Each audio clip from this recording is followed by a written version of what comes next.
¿qué tal? Muy buenas tardes entonces para ahí. Y verdaderamente gracias por esta nueva oportunidad. No son muchos los lugares donde se puede profundizar tanto. Por eso verdaderamente quiero agradecer esta enorme diferencia. Muchísimas gracias. No, y gracias a vos también por otorgarnos este tiempo. Estábamos esperando ansiosos. Bueno, sinceramente creo que podemos hablar de muchas cosas poderosas que habitualmente en las notas no se hablan. Claro. Y así que bien, dejo abierta la posibilidad. Adelante. Well, and thank you, because our interview is a little disjointed because I was giving you questions without knowing your answers until after I listened to them following the interview. Cuando escuchamos la primera entrevista que hicimos, vimos que estaba medio desarticulada porque, por supuesto, él tenía preguntas, pero no tuvo oportunidad de conversar con vos de acuerdo a tus respuestas. Entonces, a veces las preguntas no tienen mucho que ver con lo que acabas de hablar. Vamos a tratar de... Yo voy a tratar de traducirle un poquitito para que pueda haber alguna relación entre... Que sea más tipo conversación. Muy bien. Me pasa que en general le entiendo las preguntas o lo que va diciendo, pero tradúceme para de todos modos estar más seguro. Bueno. Muy bien, adelante. Well, I wish it was the same for me, because your information is so sophisticated. It would be nice to be able to respond back and forth. Bueno, va a ser más sofisticado seguramente, porque vamos a poder profundizar en cuestiones que habitualmente no. Bueno, ¿Quieren poner en juego algunos temas? Sí, por favor. Mira, empezamos con una pregunta y vemos dónde vamos. La primera pregunta que tenemos es referente a los aspectos que componen el psíquico, o sea, la persona humana. ¿Cuáles son nuestros aspectos? Digamos, es el intelecto, la emoción, la espiritualidad. ¿Hay más? Claro, qué buena pregunta, qué buen tema. La verdad que no hay enseñanza que no se haya ocupado de esta cuestión y llegó bastante, como decían antes, desacomodado, mal articulado a Occidente. No sé si quieres ir traduciendo mientras. Pero no hay enseñanza que no se haya ocupado de este tema. Todas las enseñanzas originales. El problema está en que como nos llega habitualmente voy a usar una palabra, tal vez un poco fuerte, pero es la más real, es absolutamente inútil. Es información intelectual que si no lo pasas por el camino de la iniciación, se transforma en totalmente inútil. Si te dicen que los cuerpos son 4, 7 o 11, es lo mismo. Pasa a ser información intelectual que te pueden decir eso, o lo de al lado es lo mismo, te dicen unos nombres y te dan características, y la verdad que no es así como yo lo aprendí, primero en los escritos sagrados y después con las personas con las que aprendí a usar esos cuerpos. No son nombres sueltos. Es una lógica, y esa lógica es de la que, si quieren, podemos hablar. Así es como está en los escritos originarios, sagrados, y así es como lo trabajan en las culturas originarias. Es importante entender que hay puntos en común entre las diferentes iniciaciones que nunca se conocieron mutuamente y, sin embargo, dan una información en común. Bien. Esa información en común acuerda en que, básicamente, los aspectos del ser humano se mencionan en 7 cuerpos principales, 3 cuerpos más, que son de muy difícil acceso, y un cuerpo superior, y ese es un número que se mantiene, 7 más 3 más 1, 7 más 3 más 1, en diferentes iniciaciones tales como el hinduismo, el budismo, la cábala, y las culturas indígenas. Siempre coinciden en esa información, lo cual implica algo impresionante. No es una cuestión menor el hecho de que culturas tan distintas entre sí estén de acuerdo en que la constitución de lo que llamamos ser humano son 7 cuerpos, 3 cuerpos y un cuerpo. A su vez, los 7 cuerpos, de los que hablábamos recién, 7, 3 y 1, esos 7 tienen una especie de subdivisión fundamental para entender la lógica de todo esto. Se subdividen entre 4 y 3. 4 inferiores y 3 un poco más elevados. Insisto en que si no se entiende la lógica por la que todo esto se enseñó, es inútil aprenderlo. Pero es fundamental, totalmente importante, que la humanidad lo aprenda, y en este tiempo, donde, como hablamos las otras veces, abunda el elemento del que se alimentan los primeros 7 de esos 11 cuerpos. Sí, por favor. Muy bien. Los nombres básicos de los diferentes cuerpos, voy a usar una especie de promedio entre lo que enseña el hinduismo y lo que enseña el budismo. Aunque, insisto, hay otros nombres en otras culturas. Los queros, de los que hablábamos la vez pasada, también hablan de los diferentes componentes y coinciden, cambian los nombres. Tal vez a Occidente, las que más fácilmente nos llegaron, algunas no tienen traducción, hay que usar las palabras en sánscrito. Otras sí, son de todos los días. Cuerpo físico, cuerpo etéreo, cuerpo astral, cuerpo mental y cuerpo causal. Ahí tenemos 4 bases que forman una especie de cuadrado, de las cuales la parte alta del cuadrado tiene superpuesto lo que es el quinto cuerpo. O sea, el cuerpo 4 y el quinto se dibujan en la parte alta del cuadrado. No sé si soy claro. Sí, sí, sí. Ahí tenemos 4, pero que ya está escondido un quinto cuerpo. Y se dibujan a la manera exacta de una plegaria, como 2 manos en plegaria, encima los otros 2 cuerpos, que constituyen los 7 principales. Ahí tenemos 7. Físico, etéreo, astral. El que hace de puente es el cuerpo mental, y ese es muy importante. Tan importante que es un cuerpo doble, con el cuerpo causal, así se llama. Estoy usando las palabras en castellano que mejor traducen. Las otras no tienen nombre en castellano. Manas inferiores, manas superiores, Buddhi y Atman. Después los vamos a tomar porque son tremendamente importantes. No sé si quieres hacer un resumen de los nombres, aunque sea físico, etéreo, astral, mental, causal, manas inferiores, manas superiores, Buddhi y Atman. Esto es un promedio de los nombres como son entre lo que nos llegó a nosotros del budismo y del hinduismo, que son los nombres prioritarios, los más elevados. Si lo queremos ver en la Cábala, también están. No sé si quieres los nombres, pero en la Cábala están igual. Solo que en la Cábala empieza por los nombres más sutiles. Entonces, de un terreno que correspondería a los cuerpos principales, los cuerpos de mayor luminosidad y de mayor conciencia, llamado el Ain, que a su vez tiene 3 diferencias, Ain, Ain Sof, Aur, son 3 niveles de luz, de más resplandor a menos resplandor, y ahí empiezan los 11 estados. Ketzer, Chokma, Binah, Netzash, Geburah, Tifaret, Chesed, Hod, Yesod, Malkut, que es cuerpo físico. Te digo los nombres simplemente como para que quede claro que en todas las culturas se ocuparon del tema con nombres distintos, pero la lógica es la misma. No sé si quieres hacer un promedio de la traducción. Okay. Atman. Atman, como breath. De Occidente se conoce más Atma, pero Atma es quien encarna al Atman, a un plano. Okay. Atman es el plano en el que se vive en ese estado. Bien, una vez dados los nombres, bueno, y te decía, en la Cábala, en el hinduismo, en los indígenas, en el budismo. Okay. A ver, déjame que tiene una pregunta. So is that the goal of the initiate, is to enlighten all of those bodies, is to make them all activate all of those bodies? ¿Es la meta o el goal del iniciado activarlos o traerlos a la luz? O... Ese es el tema. Ahí está la lógica de la que hablaba. Okay, that's the logic, that's the structure. Claro. Okay. ¿Para qué nos sirve todo esto? Bien.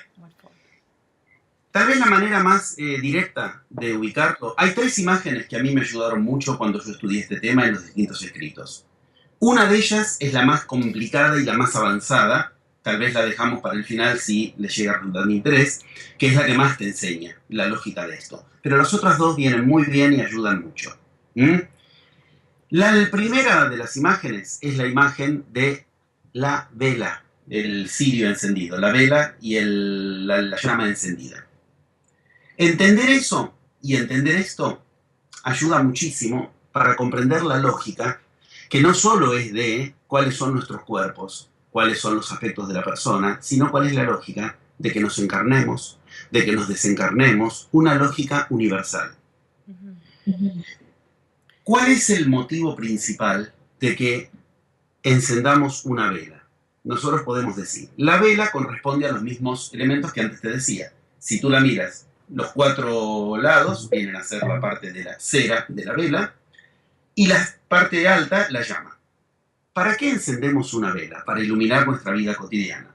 Pero resulta que no podemos encender la vela sino es desde nuestra vida cotidiana. Quiero ser muy claro en esto. A mí esto es lo que me abrió la cabeza cuando lo entendí así en el hinduismo. Esta es la lógica Brahma, Vishnu y Shiva. Esta es la lógica del Om Tat Sat en la India. Todos queremos la luz encendida, pero la luz depende de la vela, en la parte que hace a la cera y al filtro que va por dentro, al fieltro, al pedazo de hilo que va por dentro.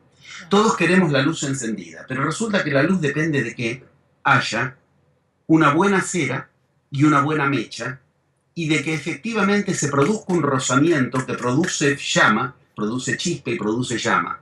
Mientras todos estamos queriendo la luz quiere que nosotros generemos las condiciones para que esa luz entre en nosotros, literalmente. Cuando uno lo empieza a empezar así, lo entiende de un modo completamente distinto. Lo que estoy haciendo es un resumen de las Upanishads en la India, que es lo que se estudia más elevado de lo que se puede estudiar en lo que se llama hinduismo. O sea, el orden es Puranas, Vedas, Upanishads. Las Upanishads, de Upanishad, ya significa eso, resplandor, luz encendida. Cuando se habla de Shambhala, Upanishad, se está hablando de eso. Y enseña eso, enseña una lógica para encender nuestros cuerpos altos. Pero eso no significa que lo podemos hacer desde los cuerpos altos. No puedo encender el fuego de la vela si no tengo bien constituida aquello que hace de físico en la vela. No sé si quieres ubicarlo y ahora entramos en la lógica. Esta es genial para pensarlo de entrada. Pensarlo. Poder, de un tema que son informaciones intelectuales nada más, pensar una lógica. Si entendemos la parte de la vela donde surge la mecha, entendemos la misma imagen que decíamos antes, porque ahí hay dos cosas superpuestas. Está la parte superior de la cera y la mecha. Lo mismo sucede con el símbolo que en el hinduismo se ubica de la parte sólida y la parte sutil. Ahora bien, ¿cuál es aquella concepción que tenemos de la persona en cada cultura y en cada paradigma? Se puede definir de un modo perfectamente claro con lo que ya estamos viendo. Según cuántos de esos cuerpos, aspectos, puertas de entrada al universo, son distintos nombres, pasos de la magia, como lo hemos ubicado como el método de la magia, según de cuántos de esos tratemos de tener conciencia en nuestra vida, tendremos una concepción del ser humano y de la vida totalmente distinta. Esto es súper clave. Nosotros, occidentales, generados en paradigmas como el de la ciencia, esto es terrible. Recién hace un siglo tenemos alguna idea de que lo que llamamos ser humano no es solamente de todo esto que acabo de nombrar, lo que llamamos cuerpo físico. Esto es terrible. Hasta hace 100 años, nuestra concepción paradigmática por persona y ser humano entendía lo que de la vela sería la cera, nada más, el cuerpo físico. Todo lo otro lo dejábamos para planos divinos, celestiales, angelicales, y no lo entendíamos como parte del ser humano. Entender esto y entender la concepción limitadísima que tenemos del hombre y de la vida de entrada es una misma cuestión, y nos abre la cabeza hacia entender de qué hablamos cuando hablamos del hombre, entonces. No sé si quieres ubicarlo. Entonces vos decís que hoy en día todo esto dijiste que constituye nuestra parte física. Claro, o sea, lo que nosotros entendemos como ser humano hasta hace 100 años, hasta que empieza a haber una idea acerca de radioactividades, acerca de un cuerpo energético alrededor nuestro, acerca de que el ser humano no tiene la conciencia dentro del cerebro, en la materia cerebral, hasta hace 100 años, por eso digo, hasta comienzos de 1900, lo que entendíamos por ser humano sería de los 11 cuerpos que acabo de mencionar, la base totalmente ordinaria, y eso creíamos que era el hombre. Ajá. Lo otro creíamos que no corresponde a cada uno de nosotros, que es como si fueran otros mundos, no partes de nuestra constitución como humanos. Los paradigmas que llamamos vieja era. Yeah, que siguen siendo con los que la gente piensa. Bueno, okay. Es como pensar, tu cuerpo, como nadie usa el brazo izquierdo, no consideramos que el brazo izquierdo es parte de nuestro cuerpo. Right. Lo mismo ocurre con el cuerpo astral, con el cuerpo mental, el cuerpo... No pensamos que son parte de nuestro cuerpo, pensamos que son otros mundos. Cuando pensamos eso, quedamos expulsados del universo y pasamos a ser no muy distintos a una piedra. Solo tendríamos cuerpo físico y una cuestión espiritual que pensamos que es de otro mundo y que en este mundo no la habitamos, sino que en todo caso la dejamos para después de la muerte. Vamos a pensar cómo se piensa en la India al respecto, que genialmente es muy claro, pero insisto, no es solo ahí. India, Cábala, budismo y culturas indígenas tienen una misma lógica. La India, aparte de pensar esto y enseñar esto llamado ser humano, de un reino que se llama Purusha. El ya vuelve a estar presente. Purusha viene a ser lo que para nosotros sería el reino de los dioses en nuestras concepciones. Pero mira qué interesante. Nos explica las Upanishads que del reino de Purusha necesitan que algo desde aquí les enseñe lo que ellos no pueden aprender. Mira cómo se invierte la historia. Siempre pensamos que los humanos tenemos que andar pidiéndoles favores a los dioses. Se parte de una concepción completamente distinta. Necesitan un favor de quienes podemos encarnarnos. Y ellos retribuyen a quienes le den ese servicio. De entrada nos da un lugar central en el universo. De ser el que anda pidiendo aquel que tiene una responsabilidad de ayudar a los dioses. Los dioses dependen de lo que los humanos hagamos como experiencia. ¿Cuál es esa experiencia? Ahora vamos a entender y entendemos toda esta lógica. Esto es Purusha. Purusha es la palabra. Purusha viene a ser lo que integran de estos cuerpos que decíamos, manas superiores, Buddhi y Atman.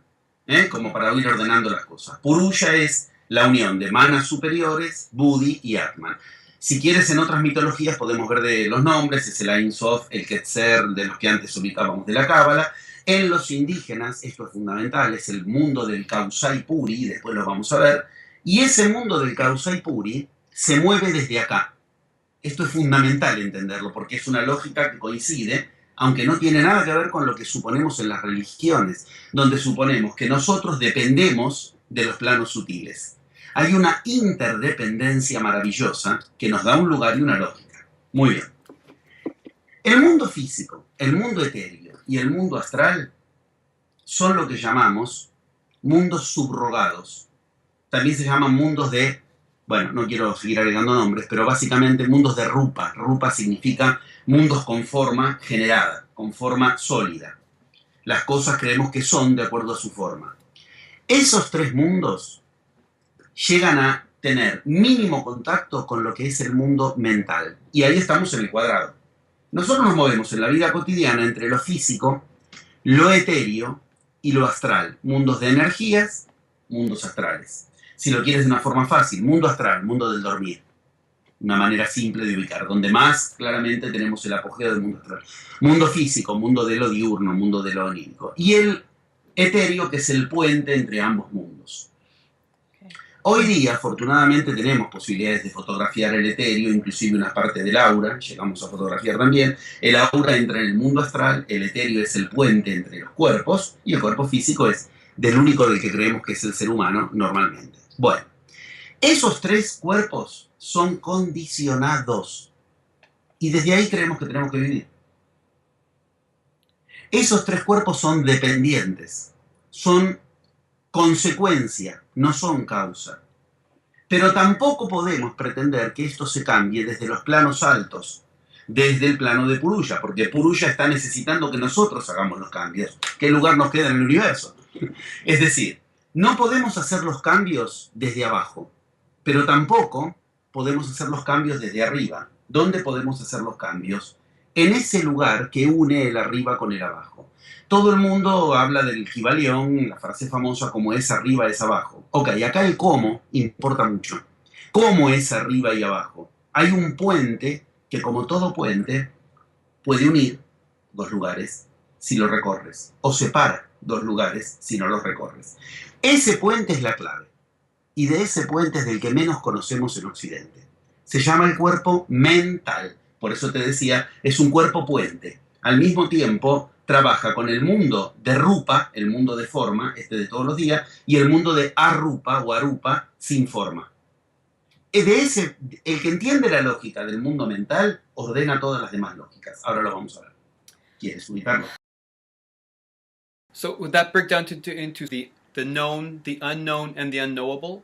En la filosofía tolteca lo llaman lo conocido, lo desconocido y lo imposible de conocer.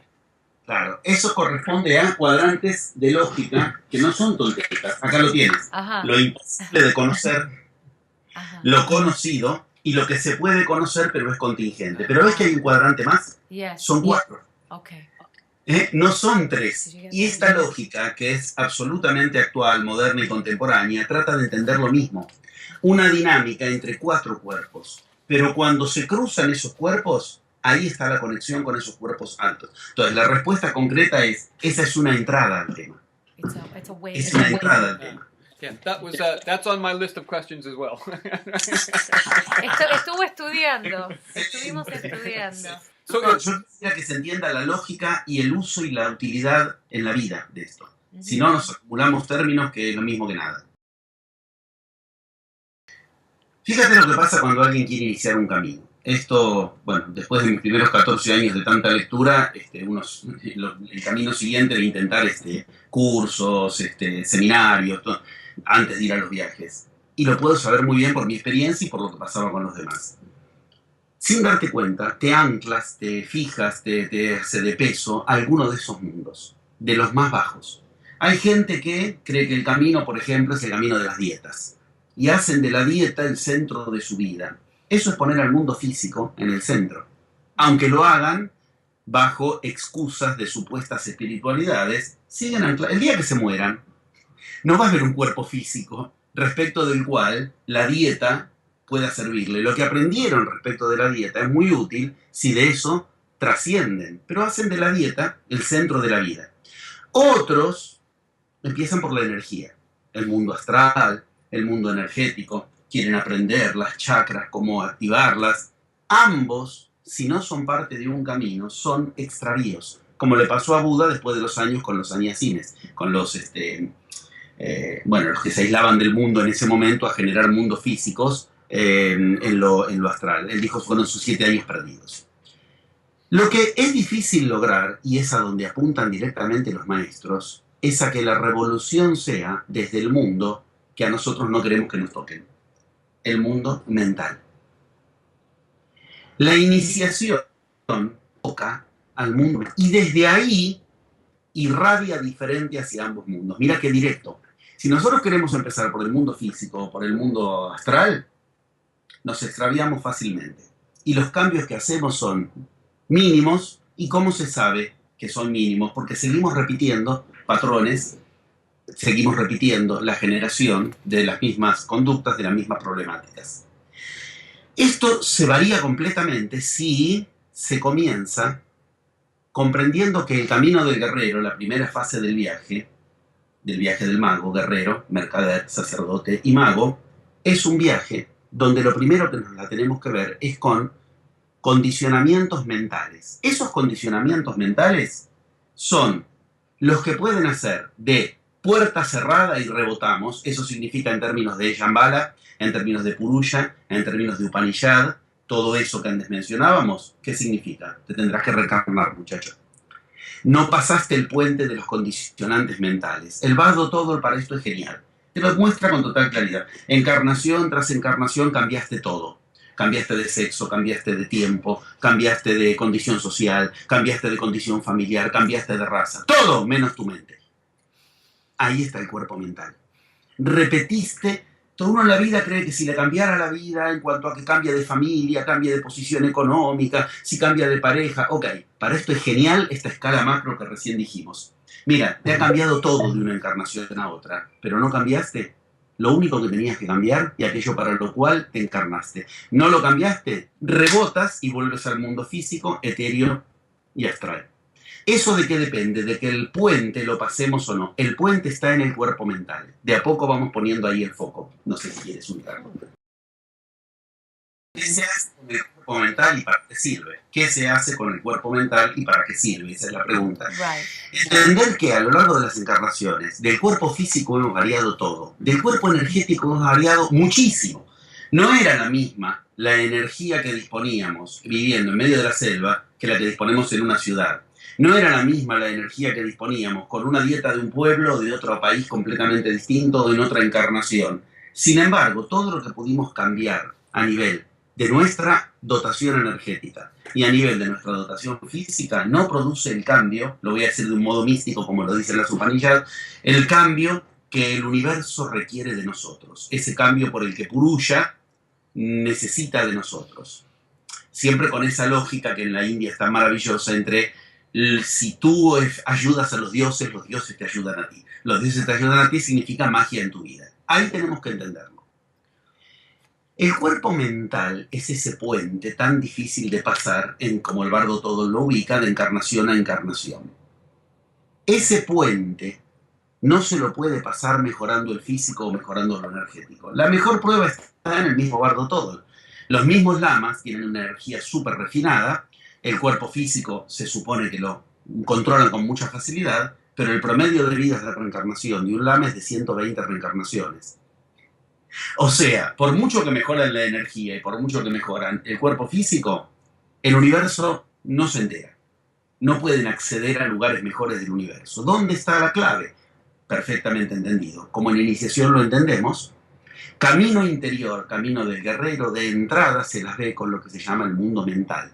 Si yo en Occidente quiero vérmelas con mi mundo mental, ¿a qué recurro? A la psicología. Bueno, perdido, te lo digo como psicoanalista, perdido para el resto de mi vida, porque lo que Occidente conoce del mundo mental es apenas mínimo sobre el inconsciente y se pierde en cambios de conductas, creyendo que con eso está alterando el mundo mental. Y la conducta es consecuencia del mundo mental, no es causa. Yo no toco al mundo mental cambiando conductas. Bueno, entendamos que ese mundo mental es el mundo del que no tenemos conciencia, ahí entrando en los acuerdos toltecas o en los cuerpos toltecas, el mundo del que no tenemos conocimiento, del que no tenemos conciencia, y armar conciencia en ese mundo, ¿qué toca? Inmediatamente, recordemos lo que decíamos, físico, etéreo, astral, mental, y ahí que está superpuesto, el causal. ¿Qué quiere decir? Causamos. Causamos lo que antes no podíamos causar. Desde el cuerpo mental. Esto es genialmente útil. Empieza a ser una palabra que en esto parece lejana. Si yo logro variar mi cuerpo mental, logro variar lo que causo. ¿Por qué? Porque lo que voy a causar va a generar al mismo tiempo que desde mi mente dos universos se ordenen. El universo donde las energías altas generan materia. Mira, si me das 30 segundos, a ver si lo tengo aquí. No lo perdamos, acá, no lo perdamos de vista. Esto mismo es lo que muestra la concepción inca. Este esquema es el esquema de la cosmovisión inca.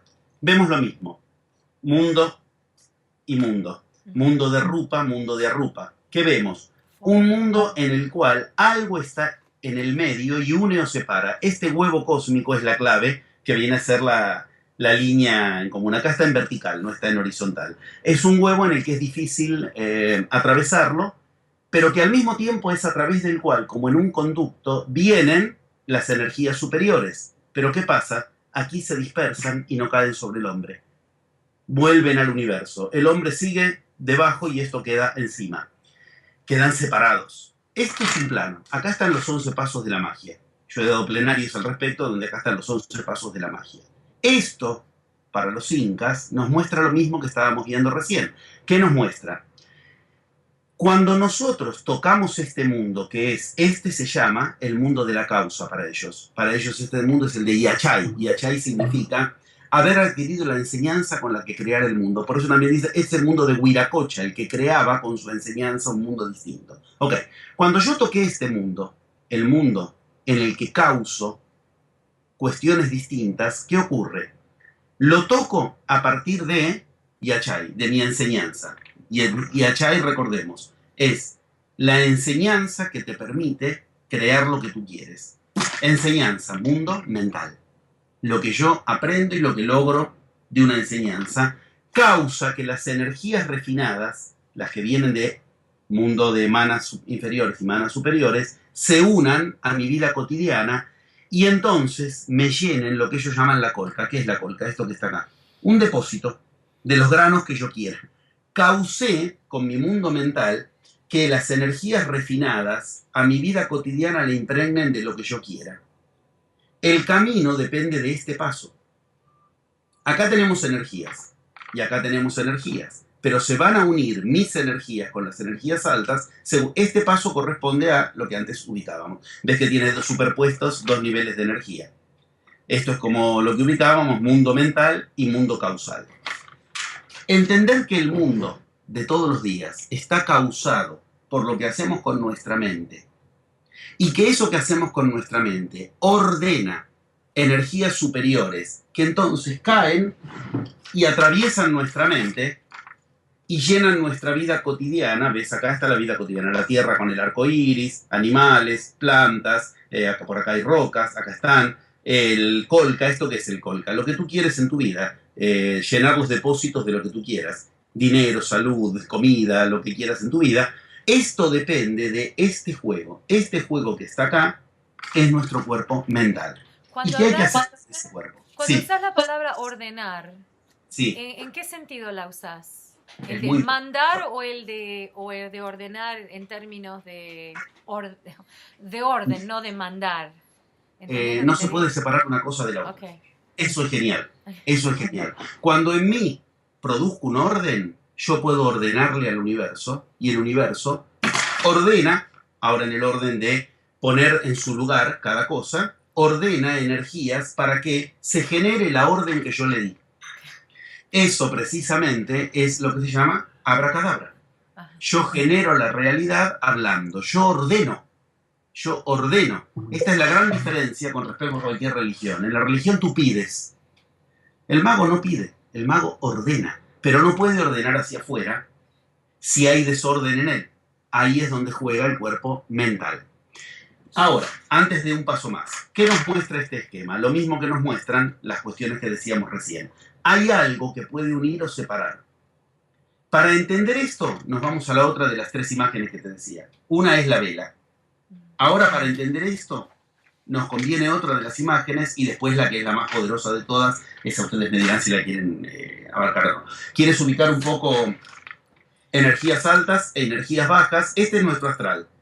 Sin embargo, este es el mundo de manas superiores, manas inferiores, Buddhi y Atman. ¿De qué depende que nuestra energía astral y nuestros mundos superiores se unan o queden separados? De lo que ocurre en un cuerpo intermedio, que es el mental, y es del que en Occidente más perdidos estamos.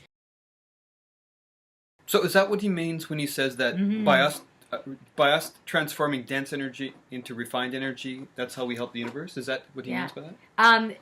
Estamos hablando, está conectando la idea de transformar las energías densas a energías sutiles.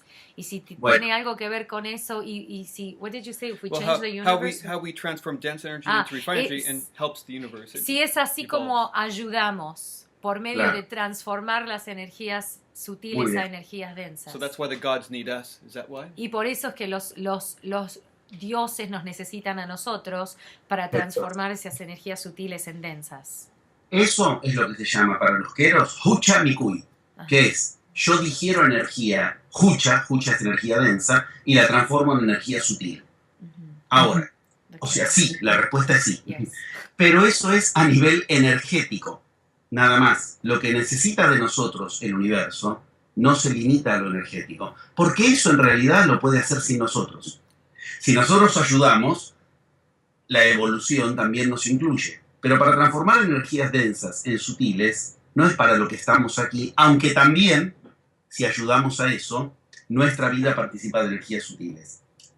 ¿Por qué? Porque el universo tiene un sistema por sí mismo, que es la tercera de las imágenes que te decía, y vamos a pasar a la segunda, que enseña solo que el universo refina energías. Y si tú no te refinas, selección natural, te quedas en los planos densos. Entonces la respuesta es sí, pero es una entrada, como decíamos antes. Es incompleta. ¿Por qué? Porque falta algo más. ¿Qué es lo que no tienen normalmente, si no hay alguien que lo haga, propiciados los distintos planos del universo? La unión de la materia con la conciencia. Eso es lo que enciende nuestra chispa. Eso es lo que en la India muestra el famoso Trimurti. ¿Qué es el Trimurti? Brahma, Vishnu y Shiva, en ese orden. Shiva es la materia, para decirlo fácil. Brahma es manas superiores, Buddhi, Atman. Y Shiva, si tú miras el cuadrito del Trimurti, el dibujito del Trimurti, de Brahma, Vishnu y Shiva, los tres sentados como en la India se ponen juntos, ¿qué ves? Shiva tiene una gran diferencia con respecto, Shiva tiene una gran diferencia con respecto a Vishnu, que es el intermediario. Shiva no tiene alrededor de la cabeza la vela encendida. Vishnu es el que tiene la vela encendida y Brahma es puro fuego. ¿Qué significa esto? Si nosotros, nuestra materia, nuestra vida cotidiana, logramos encenderle la energía que en la vida cotidiana no tenemos, ¿qué es la energía que en la vida cotidiana no tenemos? Nuestra conciencia encendida.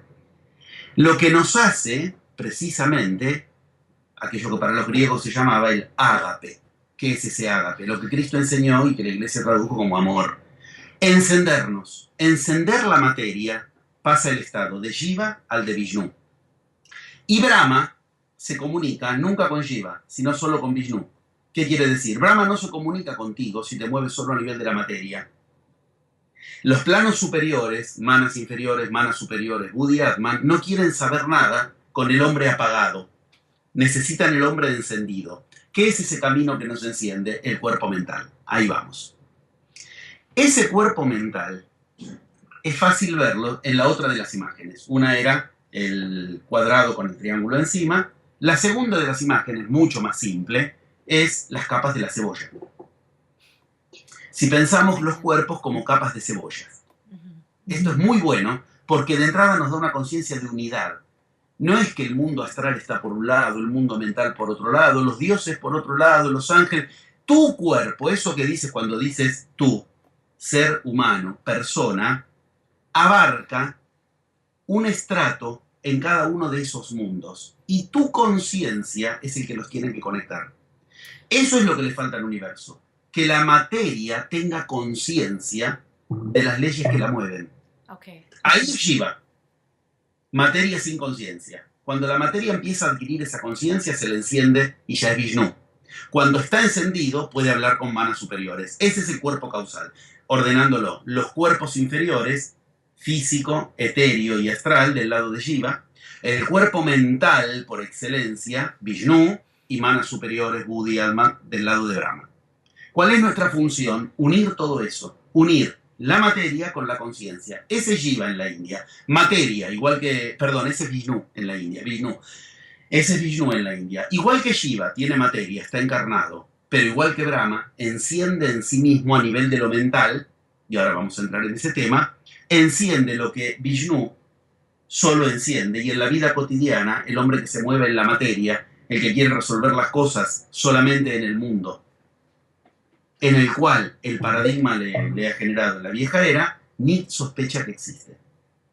Esa energía y la materia. Unir materia con conciencia, eso es lo que los dioses nos piden a nosotros. Los dioses tienen conciencia, pero viven en un mundo donde la materia les queda completamente inaccesible. ¿Por qué? Porque precisamente no les necesitan en ese mundo ellos, pero el universo sí la necesita. Eso es lo que nos enseña Purusha.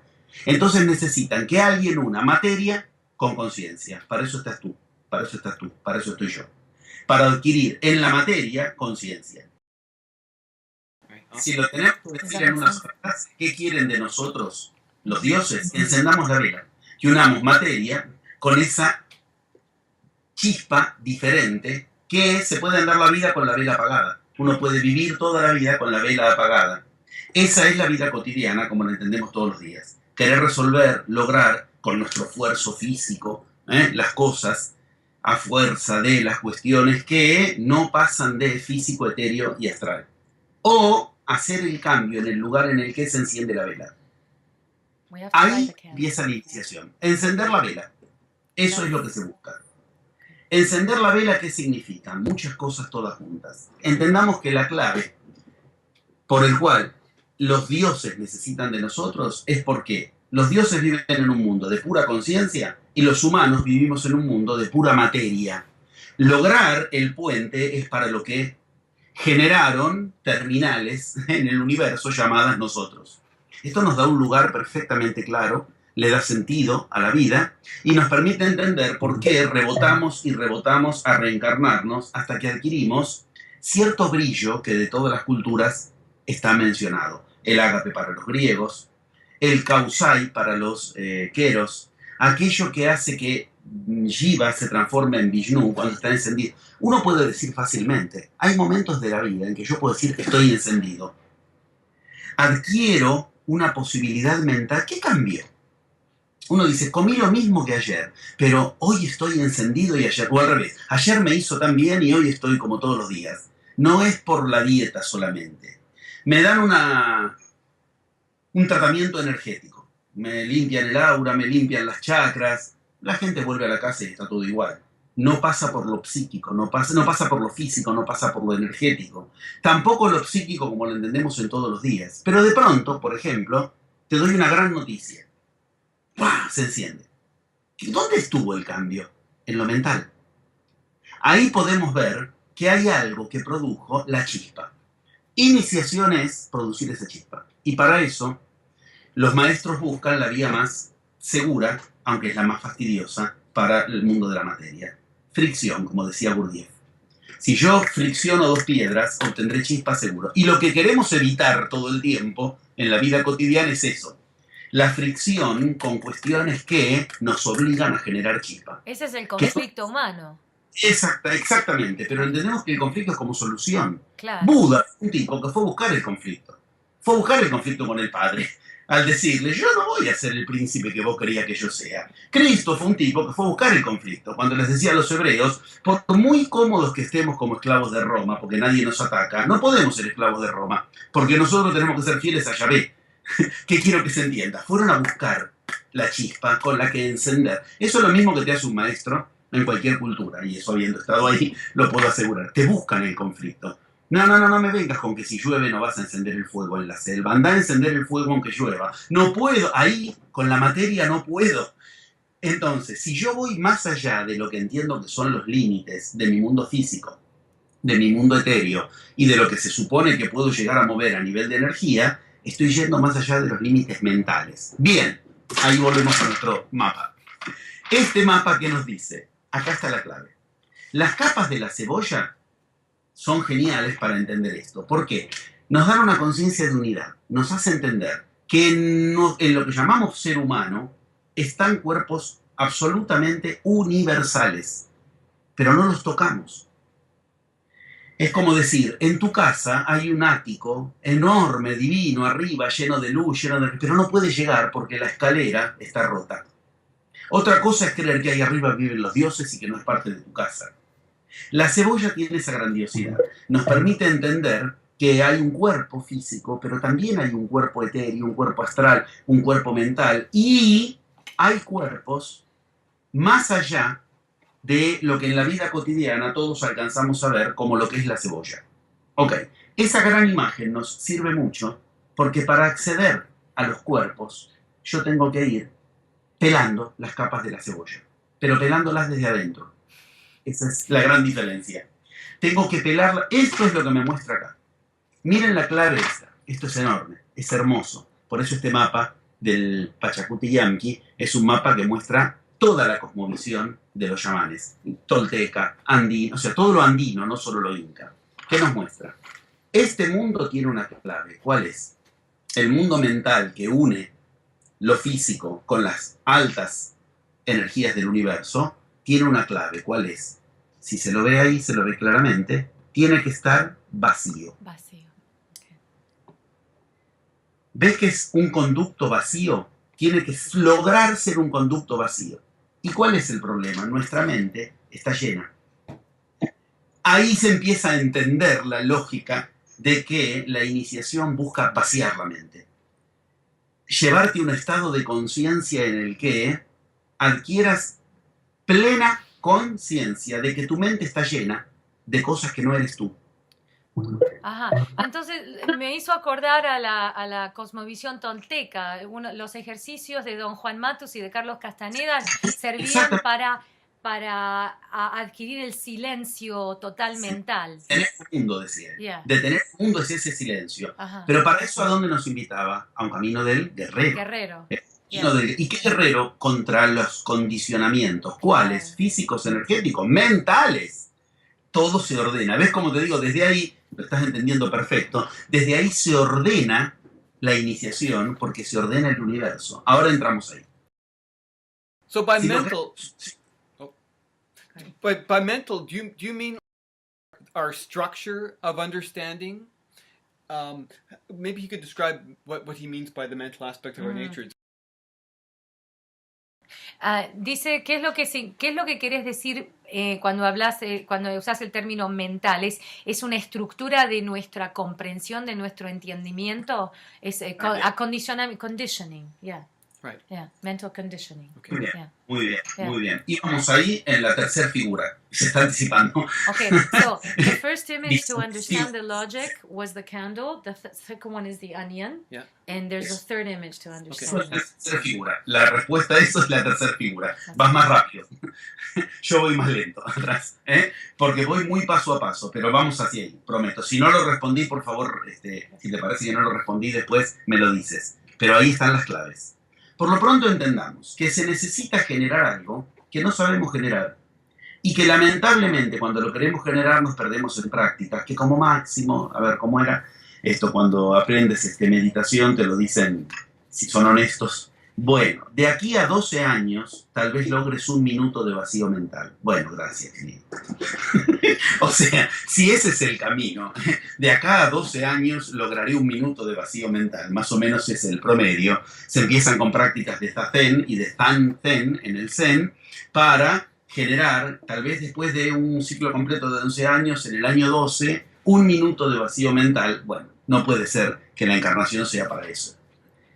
Vaciar la mente, si bien es cierto que quienes vivían en templos comían un grano de arroz por día, tenían toda la encarnación para esto, en la vieja era, podían hacerlo por técnicas contemplativas y meditativas, hemos decidido, tú, yo y todos los que ahora estamos escuchando esto, hemos decidido encarnarnos en una época donde no se trata de andar en el templo o en la montaña para querer vaciar la mente. Vaciar la mente es algo que lo tenemos que aprender a hacer en lo que hacemos. Y ahí está el desafío de la nueva era. El plasma acelera todo. Acelera, unifica. Y si yo voy a vaciar mi mente de acá a 12 años, un minuto o 15 minutos por día en mi práctica contemplativa, el resto del día vuelvo a separar los mundos. ¿Qué es lo que le pasa a la gente? Ok, ¿de qué estamos hablando cuando hablamos de vaciar la mente? Estamos hablando precisamente de aquello que hace al concepto mente, lo que recién preguntaba. Ahí vamos a pasar a la tercera imagen. Esa tercera imagen es la clave del universo. No es un título rimbombante. Hay acuerdo hasta en la física de que esta imagen es la clave del universo. Pero por ser una imagen tremendamente hermética, no sé hasta dónde quieren que la trabajemos hoy aquí, pero por lo menos presentémosla. Esa tercera imagen nos muestra de qué se trata trabajar con la mente, el concepto de la mente, lo que recién se preguntaba. La tercera imagen es la que nos muestra cómo se unen estos mundos o por qué quedan todos separados. En lugar de un cuadrado y los tres mundos encima, o en lugar de mundos superpuestos como en una cebolla, la dinámica de todo eso la muestra la figura topológica llamada el toro. El toroide. ¿Toro? La imagen con la que trabajamos en iniciación desde siempre. El símbolo de la iniciación es un toro desplegado. Ajá. Es un toro desplegado en 2 dimensiones para que se lo pueda dibujar, para que se lo pueda ubicar. ¿Qué es el toro?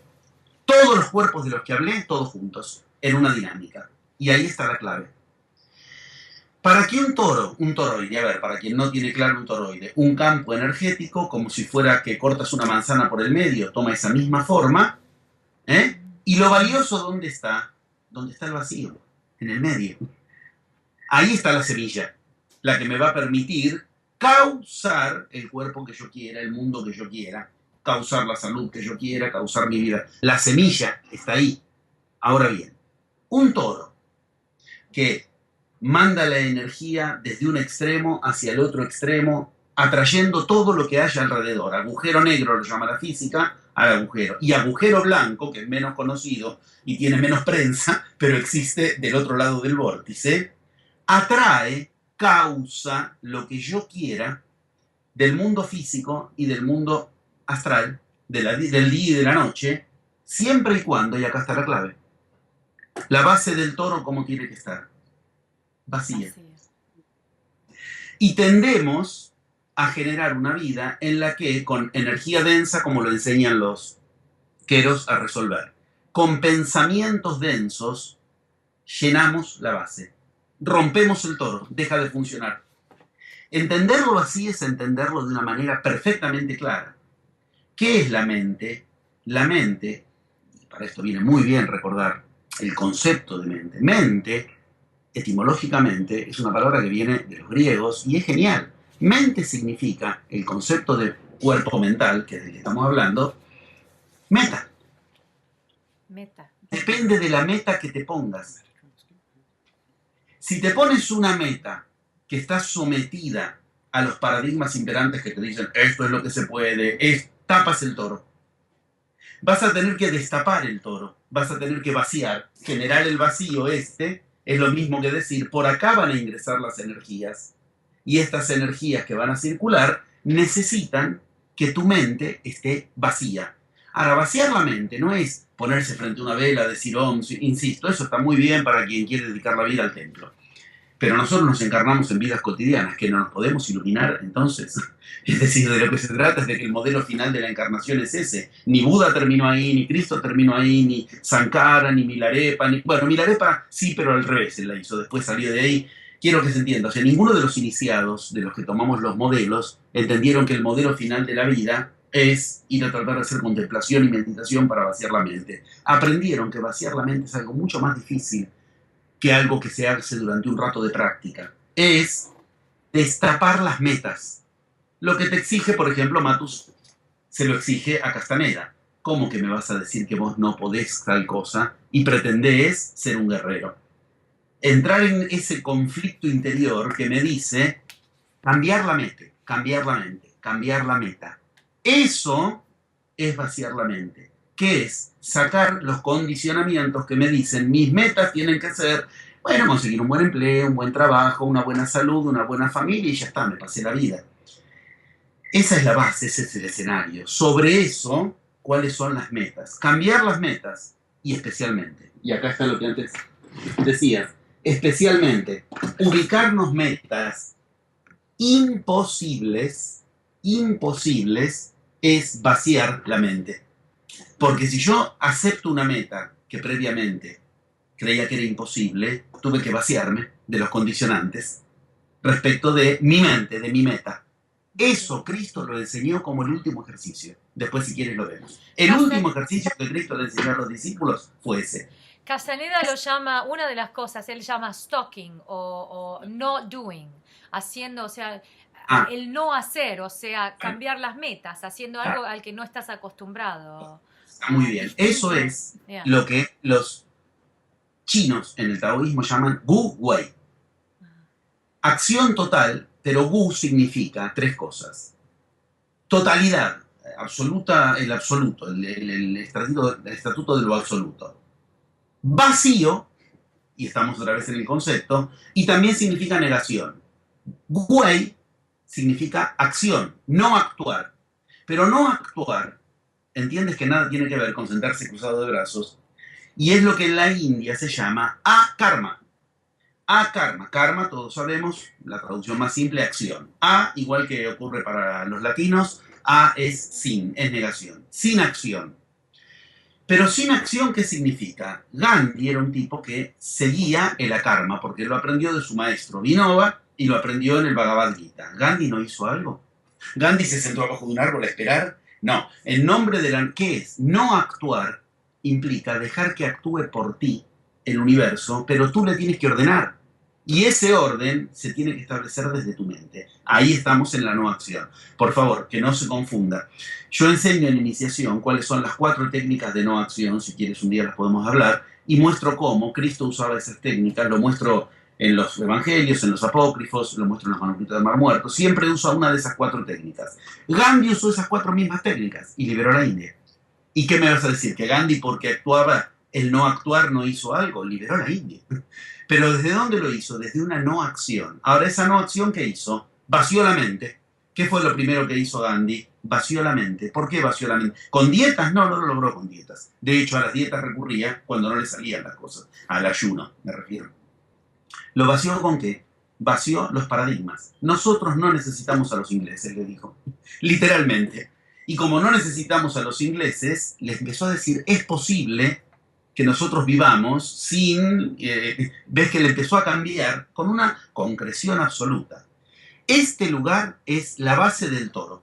La base del toro es nuestro cuerpo mental, que se va a unir con las manas superiores, que se va a unir con las grandes energías y juntos van a generar lo que yo le ponga ahí. O, si está tapado, se frena el toro y se frena la magia.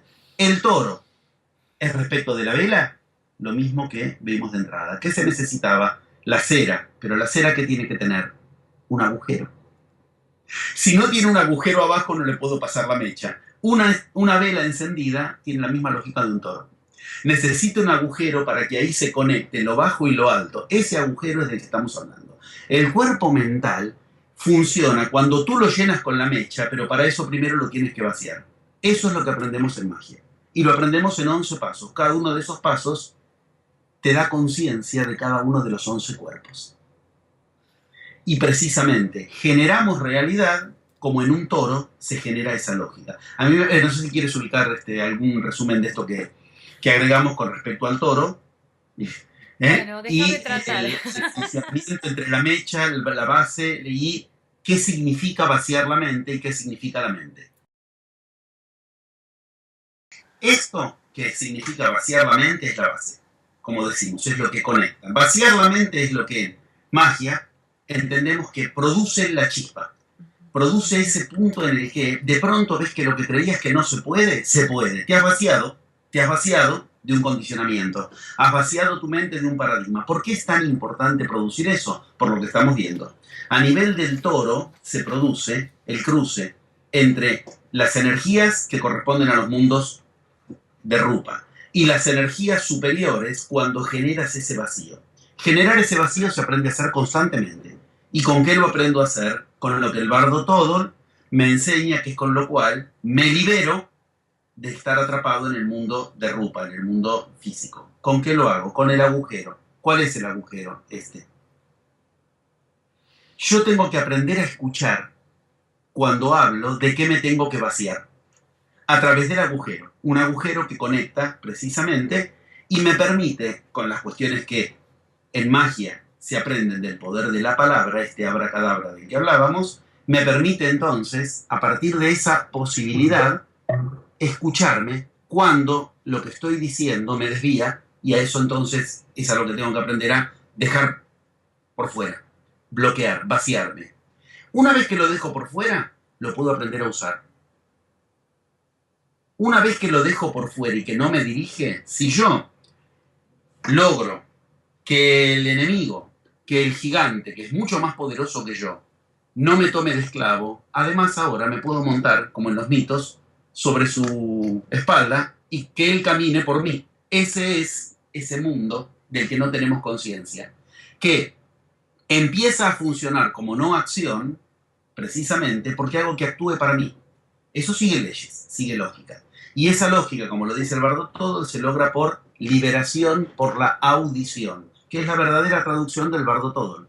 Liberación por vía de la audición. ¿De qué me libero? De estar atrapado en el mundo denso, en el mundo físico, etéreo y astral. ¿Con qué me libero? Con la audición.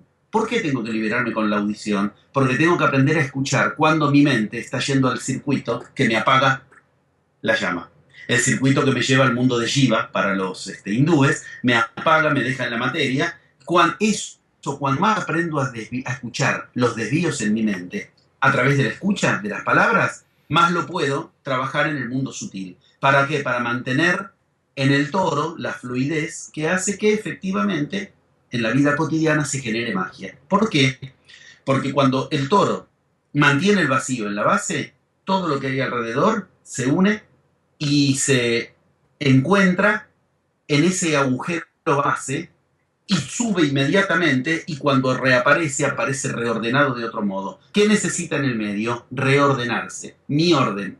Pero si mi orden, cuando se la digo, tiene desvíos, lo que va a surgir va a estar con desvíos. Me genera realidades distintas. Los ejemplos básicos: si yo pienso que no voy a conseguir trabajo y entonces me propongo firmemente, mañana voy a buscar trabajo, ahí hay un desvío del que yo tengo que vaciarme. Mañana voy a buscar trabajo significa mañana voy a no encontrarlo. Ahí hay un paradigma que a mi mente la está haciendo separar las energías, y cuando yo me encuentre en la parte alta del toro generando una unión de energías bajas con altas, vuelve y retorna no consiguiendo el trabajo, porque mi orden tenía un desvío. ¿Qué desvío? Yo quiero buscar trabajo. Como yo quiero buscar trabajo, concedido. Pero ves que no me vacié. Yo creía que en mi paradigma mental, yo por la edad que tengo, por mi condición de tales estudios, por lo que fuera, yo no lo voy a conseguir. Si no me vacío de eso, el universo mantiene separadas las cuestiones que yo ordené. Pero no falló el universo, no falló el toro. Este toro es el punto de encuentro de la escena. Me parece sensacional, porque Canadá precisamente tiene a Toronto de capital. Y Toronto es una palabra que es una clave de esto. Es el toro.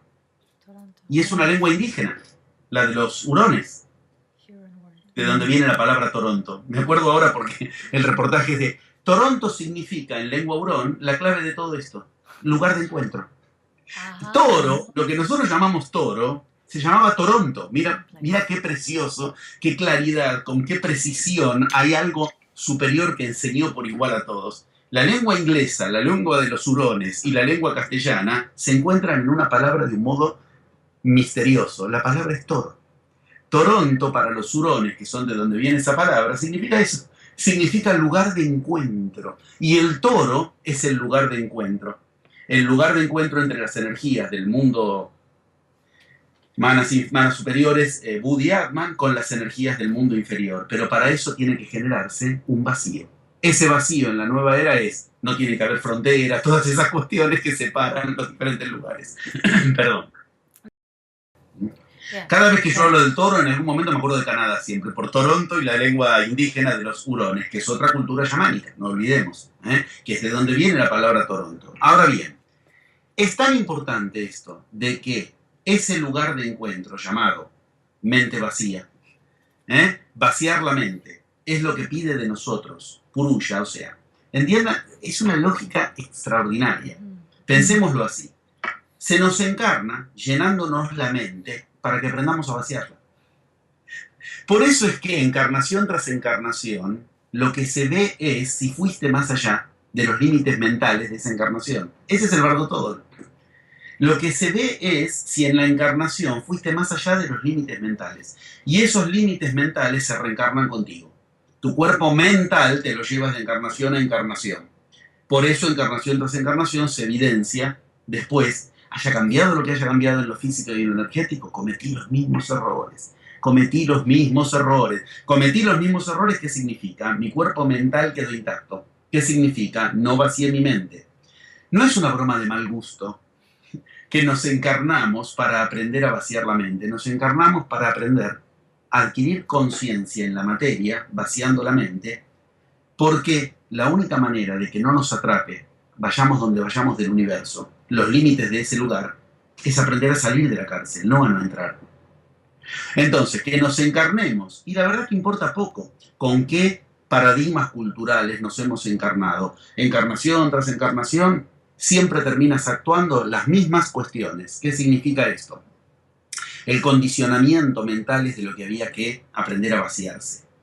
Si no te vacías de eso, cambie lo que cambie afuera, vuelves a repetir igual. Fuiste un pirata y como pirata cometiste el error de que fuiste injusto. Después eres el presidente del banco y sigue siendo injusto. Después eres el padre de familia que sigue siendo... Ese condicionamiento mental es del que venimos a curarnos.